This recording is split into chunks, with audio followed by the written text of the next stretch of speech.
reanudar, ya está, ya estamos. Ahí está grabando, Ya está, buenísimo. ya puse Mil reanudar. disculpas, Sí. no quería que Gracias, siga hablando y que se pierda la grabación. Bueno, muchas gracias. Muy bien, entonces, decíamos que en el programa tenemos señalado este fallo que se denomina, o lo nombramos cortito, Artavia Murillo, de la Corte Interamericana de Derechos Humanos. ¿Pero por qué? Porque fue un fallo que ha tenido repercusión. Después vamos a analizar que no fue en su totalidad, pero sí en parte, y además marcó el comienzo de lo que denominamos el bloque de constitucionalidad, es decir, como norma fundamental no solo la Constitución Nacional, sino los tratados internacionales en los cuales Argentina haya sido parte. Entonces, vamos a ver la visión jurídica, pero cómo han ido avanzando o evolucionando las ideas para poder llegar a lo que ustedes tienen como norma en el artículo 19.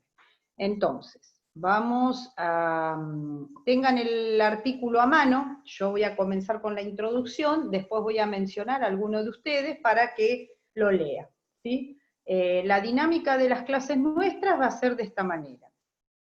Mientras que yo expongo, no hay ningún problema, pueden estar sin imagen, sin micrófono. Pero una vez que yo los menciono, voy a ir indicando, y después voy a tener una nota conceptual de quienes estén presentes en la clase. Si no tienen video, no hay ningún problema, pueden hacerlo mediante su micrófono. Y si no tienen ni video ni micrófono, me escriben en el chat. Pero cuando indico una persona, por favor, estén atentos. Muy bien. Entonces, el Código Civil y Comercial define el momento de cuándo comienza la existencia humana. Si nosotros salimos de este ámbito y nos ponemos a ver las perspectivas o las ideas filosóficas de cada uno de ustedes, seguramente dentro de este aula virtual vamos a tener distintas opiniones, distintas concepciones, distintas filosofías. Vamos a tener la influencia de la Iglesia Católica, los dogmas de la Iglesia Católica, vamos a tener lo que la ciencia ha ido avanzando respecto a lo que es el comienzo de la existencia, las normas de ética que iluminaron o que de alguna manera tuvieron que intervenir cuando hablamos del tema de todo lo que fue la tecnología y la ciencia como intervención para el comienzo de la existencia. Estamos hablando de temas como fecundación in vitro o fecundación asistida, etc. ¿Qué ocurre con esos gametos que han sido de alguna manera convertidos a partir de un donante masculino y una donante femenino? ¿Qué pasa hasta que es implantado en el seno materno? ¿Es cosa? ¿Es persona? Es un tema muy, muy delicado, profundo, y que todavía no está agotada ni tranquila ni la doctrina ni la sociedad en su conjunto, ¿no es cierto? Entonces, el código es cortito, la enunciación, pero tiene mucha historia por detrás, ¿no? Simplemente dice que la existencia de la persona humana comienza con la concepción. Y ahí empezamos el primer tema, que es concepción, ¿sí? Entonces, si el comienzo de la persona y el comienzo de la vida son conceptos sustancialmente diferentes, tenemos una historia. ¿Se entiende? Comienzo de la existencia de la persona y comienzo de la vida. ¿Por qué? Hay un punto donde nosotros nos centramos en que estamos hablando simplemente, entre comillas, todos estos temas, como comienzo de la vida, pero para que yo ya hable de comienzo de la existencia de las personas, tiene que ocurrir algunos acontecimientos en la naturaleza, en los hechos, para poder llegar a ese estadio. Bueno, vamos a ir viendo qué ocurrió a lo largo de la historia. Vamos a empezar primero con el Código Civil anterior, ¿no es cierto? Dice que en el Código Civil de Vélez Sarsfield decía que la existencia de la persona es considerada humana, ¿no es cierto?, desde la concepción en el seno materno. Quedémonos un poquito en la comparativa entre el artículo del Código Civil de Vélez Sarsfield y el Código Civil y Comercial actual, el que ustedes tienen vigente. ¿Por qué nos vamos a quedar detenidos un poquitito acá? Por un instante remontémonos al año 1860 y pico, 65, 66, 67, 68, cuando Vélez Sarsfield redactó el Código Civil y Comercial. Por supuesto que no podía tener ni siquiera en un cuento fantasioso la posibilidad de que la vida humana pudiera comenzar dentro de un laboratorio. Entonces, no había otra posibilidad de concepción que no sea en el seno materno. O sea que no era nada fuera de lugar, era totalmente acorde con las circunstancias sociales, psicológicas, históricas, perfectamente encuadrado. Sin embargo, desde esa época hasta ahora, han pasado muchos años y ha pasado muchísimos acontecimientos de la tecnología, de la medicina, de la sociología, etcétera, etcétera. Entonces, ese cambio tuvo que ser plasmado en este código sancionado en 2015. Entonces, ¿de qué manera el legislador trató de poder asistir y definir este comienzo de la existencia humana? Entonces, ¿qué hizo? Se quedó con un concepto cortito, sin mucha explicación. ¿Por qué? Porque deja abierta la posibilidad a que podamos incluir en esa definición corta y sencilla todas las opciones. Entonces, la existencia de la persona humana comienza con la concepción, punto. Ahí vemos de qué estamos hablando con concepción. El código, entonces, al señalar que la existencia acontece desde la concepción, no aclara qué se entiende por concepción. No aclara absolutamente nada. Si se trata de personas nacidas por técnicas de reproducción humana asistida, en ese caso, ¿cuál sería la interpretación, no es cierto? O si estamos en otra posibilidad, en otro tipo de características, por ejemplo, si es concebido en un lugar y luego la anidación y todo el embarazo es en otro seno materno, eso puede ocurrir. Tenemos en el derecho comparado muchas diferencias. Habrán escuchado ustedes a celebridades, ¿no?, que es lo que por ahí uno más escucha cuando dicen que adoptó o directamente esperó en Estados Unidos a partir del alquiler de un vientre materno. Bueno, en nuestro país en los fines comerciales están totalmente prohibidos, pero todo eso en este corto artículo no se dice absolutamente nada. O sea, hoy es así, está prohibido. Nada más, no sabemos, ¿no? Porque esto va acompañando lo que es la sociedad. Bien. Después, el tema es, ¿qué pasa con si esta definición a mí me está dejando abierta la puerta para entender que también allí tenemos incluido la reproducción humana asistida? Existen otras legislaciones, como la Ley 26.862, que es el acceso integral a los procedimientos y técnicas médico-asistenciales de reproducción médicamente asistida. Y así lo ha decidido la Corte Interamericana también de Derechos Humanos. El tema es por qué tiene que haber una ley de protección. Porque esa ley lo que va a hacer es una ley especial que va a regular la protección del embrión no implantado, ¿sí? Es una naturaleza, ¿sí?, con límites y grados de protección que se le otorga al embrión no implantado o in vitro. Esto tiene que ser materia de una normativa especial, porque nos vamos a detener unos minutitos para poder ver todo lo que acarrea esa situación.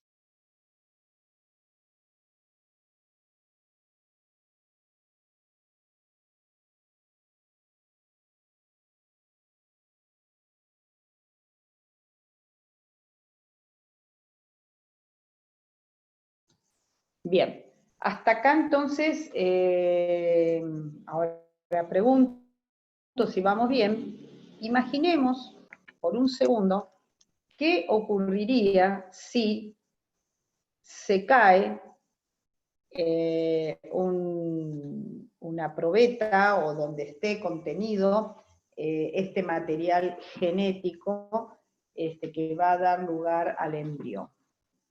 ¿Y qué hacemos ahí? ¿Es un homicidio? ¿Es una cosa? Y si es una cosa y se cae, no pasa nada. ¿Cuánto tiempo pueden permanecer en estado de congelamiento? ¿A quién pertenecen? ¿Pueden ser donados? Hay un montón de circunstancias que tienen que necesariamente ser protegidos desde la ética y desde el derecho en la manipulación genética, ¿sí? Claro, exacto. La ley 26.862 es una ley que me preguntan a mí, ahí sí es para proteger los embriones no implantados. 26.862 lo vamos a escribir, así lo tienen todos. Ahí me habían preguntado. Entonces, no es un tema tan sencillo, es un tema que requiere de mucha precaución. Bien, entonces todo esto divide la doctrina, por supuesto, en distintas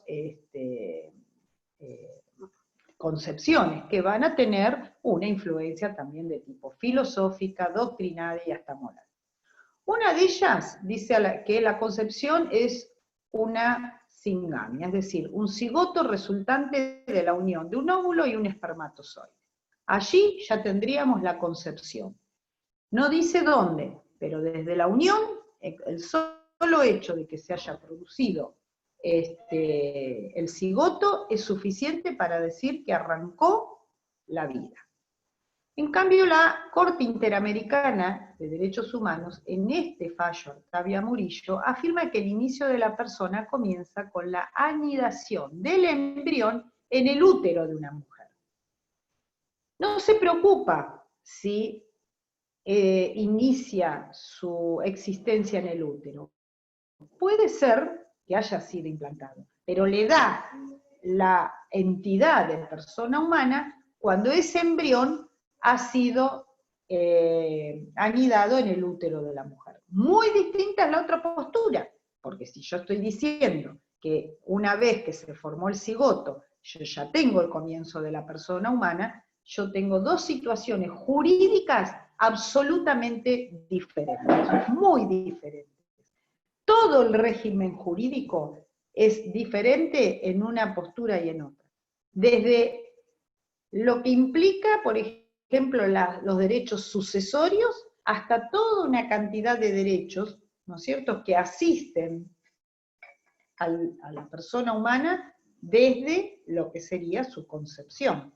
Todas las situaciones de filiación, como serían, porque si arrancó su entidad como persona humana desde el cigoto, entonces pueden haber ocurrido un montón de cosas durante años que fue congelado, por ejemplo, esa situación, esa unión, hasta el momento en que es implantado en el seno materno. Entonces, allí tenemos una diferencia muy, muy tajante y consecuencias jurídicas muy diferentes.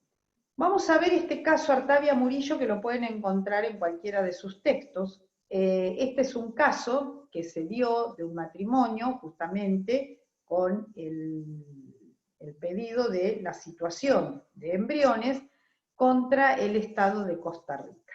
La Corte Interamericana de Derechos Humanos en ese caso sentó una jurisprudencia que se hizo o que se dio obligado a integrar en el bloque de constitucionalidad federal. En ese momento se entendió que concepción es sinónimo de anidación, siendo que el término de concepción del artículo 41 de la Corte Interamericana resultaba acorde con un momento en el que no existía la posibilidad de la fertilización in vitro. Al respecto, la Corte Interamericana admite que en el marco científico actual hay dos lecturas bien diferentes del término de concepción.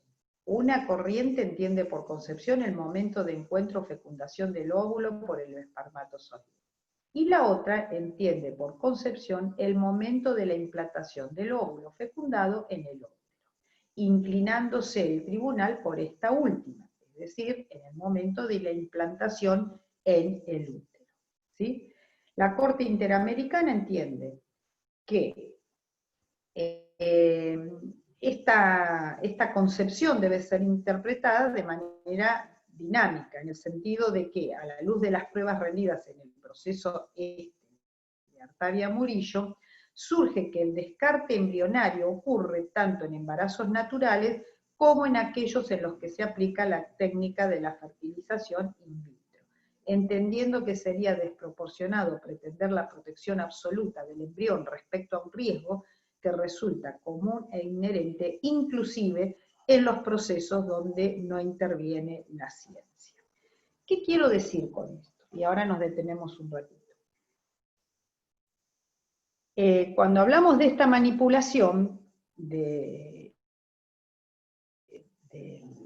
este embrión, o de estos embriones congelados, el tema era definir frente a qué situación o consecuencia jurídica estamos cuando había varios embriones congelados, se implantaban en la mujer algunos de ellos y el resto se descarta. Es una situación que funciona en la ciencia de esa manera.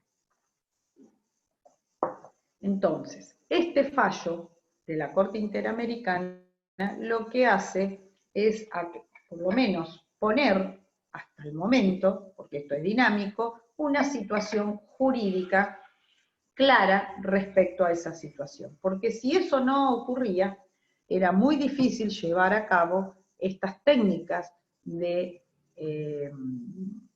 fecundación asistida.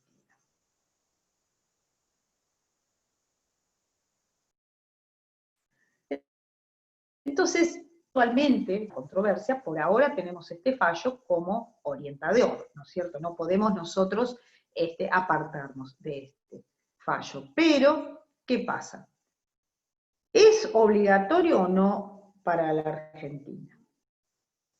Yo particularmente digo que sí, pero debemos analizar las dos posturas. Una sostiene que los fallos sientan jurisprudencia para todos los Estados miembros y por lo tanto hay obligación de cumplirlo. Otra dice que esos fallos hacen cosa juzgada solo al caso puntual y a casos análogos que ocurran en el Estado parte. Bien. Si nosotros analizamos estas dos posturas y lo que resolvió nuestro código, vemos que mantiene las puertas abiertas. Cuando dice que esta concepción de la persona se limita a decir que queda en la, digamos, la anidación en el cuerpo de la mujer, vemos que no se metió con este tema. No se metió, no dice absolutamente nada de la situación anterior con respecto ni a lo que ocurre con los embriones que no fueron implantados, ni con la manipulación de la fecundación asistida. Bien, entonces, reconociendo nosotros de que esta fecundación puede ser de manera por las vías naturales o con la tecnología y la medicina, vamos a decir que la filiación, ¿sí?, y acá incorporamos un nuevo concepto y un tema inherente a la persona humana en nuestro país, que es la filiación, los datos filiatorios. Entonces, esta filiación va a ser o por la naturaleza, por adopción o mediante técnicas de reproducción humana asistida. 3 posibilidades, ¿sí? Bien, esta última es la que puede tener en el tiempo modificaciones.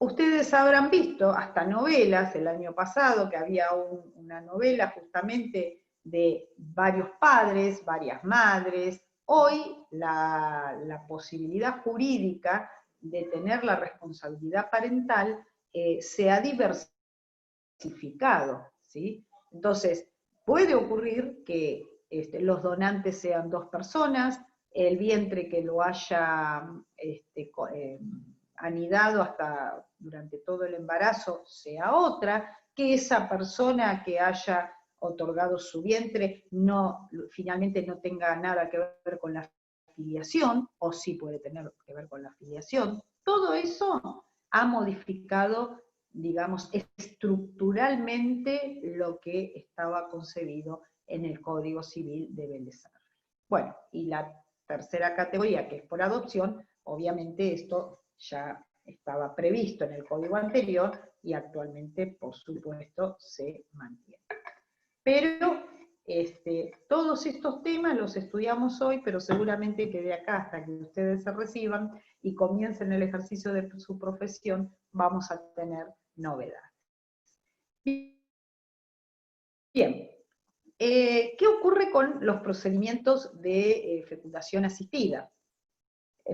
Lo que les acaba de decir, pueden ser hijos no necesariamente de quien dio a luz, sino también de un hombre y una mujer que prestaron su consentimiento previo, con independencia de quien haya aportado los gametos. Ustedes saben, volvemos a insistir, que en otros países, como en Estados Unidos, inclusive hay bancos de donación, y esto puede ser retribuido económicamente. En nuestro país esa situación por ahora es prohibida y nos remitimos al artículo 17, ¿sí? Donde lo relacionamos con la disposición del propio cuerpo, donde puede tener varios fines, pero no comerciales. Bien. Acá en el tema de la fecundación asistida se relaciona también con otro tema, que es el consentimiento informado, ¿sí? ¿Qué es el consentimiento informado? Que para la utilización de cualquiera de esas técnicas, obviamente tiene que haber una información suficiente, clara, entendible, con un lenguaje comprensible por cualquier persona, y esto puede ser revocable, ¿sí? Hasta el momento de la concepción de la persona o la implantación del embrión, ¿sí? Hasta ese momento el donante puede inclusive arrepentirse o digamos, deshacer su voluntad de que su donación sea implantada. Y esto no es algo casual, ¿no es cierto? Pensemos que todo esto lleva implícito un montón de consecuencias, no solo jurídicas, sino también psicológicas, filosóficas. Muchísimas películas tratan de estas temáticas, o de un hermano, o lo que puede pasar en un futuro, o donantes en un futuro respecto a un tema de salud, etc. Bien. Ahora, ¿qué derechos tienen las personas nacidas? Ahora vamos al artículo 20, perdón. Vamos ahora a ver, antes de dos temas. Vamos a ver el artículo 20, que es la duración del embarazo, que el mismo código establece un plazo mínimo y un máximo, y el nacimiento con vida. A ver si lo tengo en esta placa. Sí. Si alguien tiene ganas, elige Antes de ver el nacimiento, terminamos con el tema de la fecundación asistida o la donación de óvulos y espermatozoides. Y entonces, toda persona, de todos modos, en nuestro país, tiene derecho a conocer la identidad del donante por razones debidamente fundadas. Esto se refiere justamente al tema de que muchas veces por razones de salud, esto que yo les comentaba, se requiera la donación de un órgano, y para que sea compatible, quizás a esa persona requiera necesariamente conocer sus conexiones biológicas. Entonces, en ese caso, con razón fundada, el juez puede brindarle el dato de los donantes. Bueno, ahora vamos a ver, por favor, alguno que quiera leer el artículo, ¿lo elijo Yo lo yo? leo, profesora. Soy Dale, Graciela. dale, Graciela, dale. Muy ¿El bien. artículo 20? Por favor. Duración del embarazo. Época de la concepción. Época de la concepción es el lapso entre el máximo y el mínimo fijados para la duración del embarazo. Se presume, excepto prueba en contrario, que el máximo de tiempo del embarazo es de 300 días y el mínimo de 180, excluyendo el día del nacimiento. Perfecto, entonces ahí es claro, eso no tiene mucha explicación, lo que tienen es que saberlo ustedes. ¿Por qué es esto? Porque si hubiera dudas y no se conoce exactamente, en realidad en el código anterior y en este, pero en el anterior donde por ejemplo había como causal de divorcio la infidelidad. Bueno, esta era una de las pautas para conocer si un hijo había sido concebido dentro del matrimonio o no, por ejemplo, ¿no? Después está el tema de, bueno, de las cuestiones filiatorias fundamentales, tener estos dos plazos, como máximo y como mínimo. Y después para todos los derechos jurídicos que se puedan adquirir durante ese embarazo.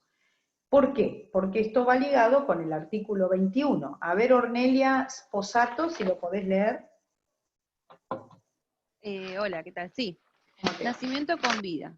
Los Muy bien. derechos y obligaciones del concebido o implantado en la mujer quedan irrevocablemente adquiridos si nace con vida. Si no nace con vida, se considera que la persona nunca existió. El nacimiento con vida se presume. Bien, nos quedamos un poquito, ¿no? Llama la atención todo esto, pero no son más pautas, chicos, para poder manejar la cantidad de situaciones que se dan en el derecho. ¿Por qué? Porque, vuelvo a insistir, hay un montón de derechos y obligaciones vinculados con la persona humana que no es lo mismo si esos derechos fueron irrevocablemente adquiridos o no. A ver, trabalengua si lo entiende. Desde que es concebido o implantado en la mujer, adquiere derechos. Pero esos derechos van a tener eficacia a partir del momento de que nazca con vida la persona humana. Entonces ahí es como si esos derechos tomaran total vigencia o vigor. Ahora, si esa persona nace sin vida, no que haya nacido y falleció a los minutos. Si nace sin vida, es como si nunca hubieran existido. Entonces, no fue heredero, no es acreedor, no es deudor, no tiene derecho a, digamos, a nada, porque obviamente nació sin vida. Pero es raro esto para que ustedes lo entiendan. Es como un derecho que nace con la concepción, pero se va a hacer efectivo al momento del nacimiento con vida. ¿Qué pasa si nace la persona y hay dudas si fue con vida o no, si vivió unos minutos o no vivió unos minutos? Ese nacimiento con vida se presume, ¿sí? Entonces, ante la duda, se presume que nació con vida y adquirió todos los derechos que estaban previstos para esa persona humana, como si hubiera vivido 90 años. Es un tema muy delicado, muy sensible en el derecho, pero ya esto era una discusión que la tenía el derecho romano, ¿no es cierto? Y se mantuvo en el Código Civil anterior y actualmente también se dejó expresado con respecto a lo que sería el nacimiento con vida. Es una forma de simplificar, Perdón, profesora. ¿no es cierto?, el asunto de la regulación. Sí. Sí, ¿qué tal? Sí. María habla. Una ¿Quién pregunta. habla? María Giofre. Sí. Una pregunta. ¿Y en ese caso que nace, se le realiza la partida de nacimiento también? Sí. Partida y de nacimiento y de defunción, las dos. Las dos. Perfecto. Las dos. Muy bien, muy buena pregunta. Perfecto, seguimos un poquito más. A ver. Muy bien.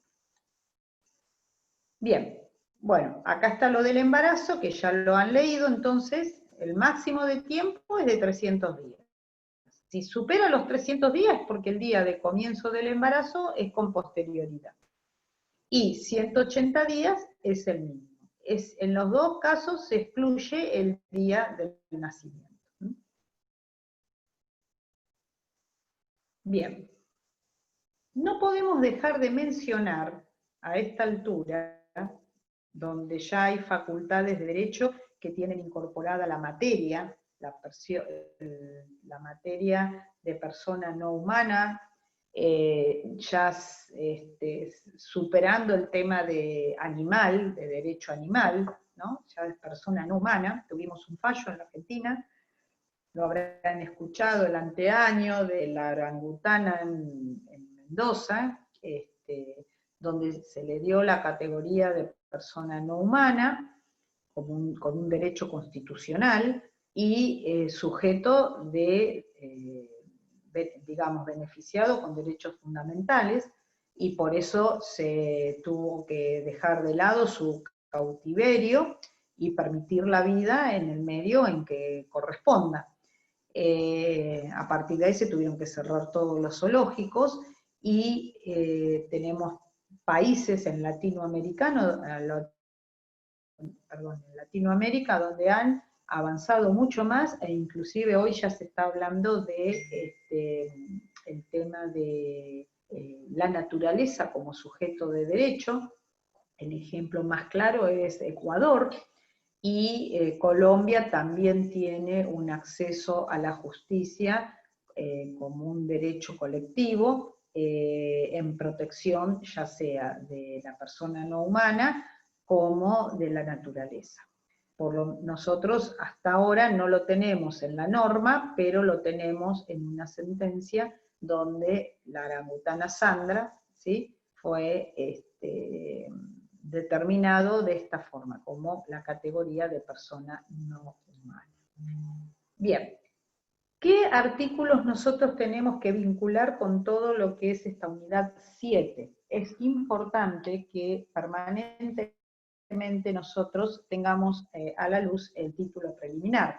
En este caso, esta visión jurídica va a tener en cuenta, para saber de qué estamos hablando con el comienzo de la existencia, el artículo 19-20, y del título preliminar el 1 y el 17. A mí me gustaría que, a ver, el 17, Camila Rolón, ¿lo podés leer?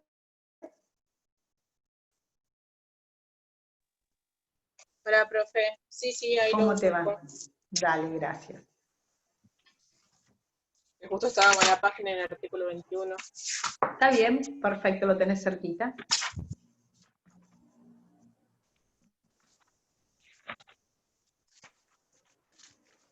Ajá.